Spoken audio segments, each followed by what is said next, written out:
Oh, don't we all? La, la, la, la, la. I want to see love, peace, and happy. And isn't that the goal? Want to be rich, full of love, peace, and happiness. Hello, my name is Alissa, the consultress, here with you live for Let's Talk Live, a series about the fundamentals of evolving your business success. We have talked about in the last few episodes about what the overview is of the 6 pillars of the S.I.M.P.L.E method to help you to continue to evolve and focus on the things that matter to grow your business and grow yourself as a person. And what I'm sharing with you today, after we've gone through strategy and implementation, it's metrics.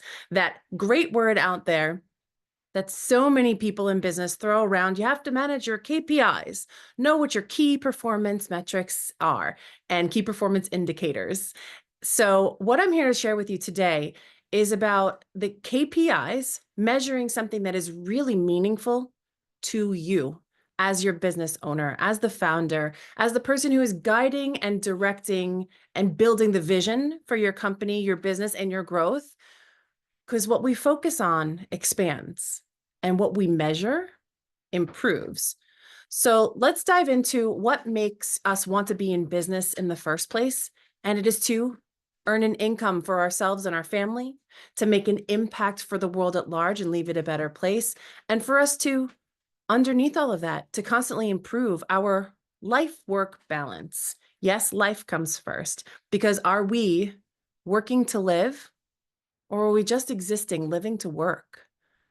We don't get into business to exist solely for the purpose of being a slave to our business. We get into business so that we can solve problems and live the full expression of ourselves. So what we measure is beyond the typical balance sheet and profit and loss statement that we've been trained as business owners is something to consistently measure. What I'm here to share with you is beyond those numbers is another set of numbers that you can gain meaning and actually provide yourself with more motivation to move forward and grow in the proper direction that's meaningful to you. So now that we've dialed in to our strategy and focusing on what our most recent growth and expansion have done to make us the best version of ourselves that we want to pay forward in our business, whether that's improving the properties we buy or buying the right properties to be able to rent out to people that we're providing housing for, or running our active business. We now know the core values of our personal experience, our unique signal, our unique value that gets paid forward into the world. And we talked about implementation around looking at the people who love to do business with you and the people who get the best results that you love to work with, to segment who you're focusing on, to be able to choose intentionally how you're growing the value your business and you are delivering into the world. Now we come directly home into the numbers, what we can read to divine meaning of where we're placing our focus and time, and really the thing that pays for the whole party. We got into business to provide for our lifestyle, to provide for ourselves and our family, our community, and be able to live a life that we love. So are you constantly looking at, do you love this life that you're living? What's your snapshot of how you're living today with the income and revenue that you're generating? How is that translating into your household? And then how do you continue to define and redefine how that looks going forward? When I moved my family 5.5 hours west from the life we had always known, it was about 6 to 8 months in, once we were starting to settle, that I realized I had this sense of unease, this like anxiety building around not knowing where I was going to go next, because everything I had goaled for and aimed at had arrived. We already got there. So sometimes success comes with its own set of problems of needing to pivot and re-innovate what gets to come next, because we are out there and we're go-getters. And what we want continues to evolve as we do. So when I work with my clients, this is something that I do personally. We measure our personal financial statement on a monthly basis to be able to access where are our assets, where are our liabilities, and how do those two things net out to determine our net worth? And on the other side, what are our income and liabilities netting out to our household cash flow? Again, partners up with and dovetails really nicely with your business books, but looking at how is this translating and making meaning for me in my life right now, today? And then from that place, deciding which piece of the pie you want to focus on growing. And so for the next 12 months after we moved, I really focused on increasing the diversification of my income, because that to me meant I have now stabilized the assets piece and I've taken on liabilities to be able to create this life.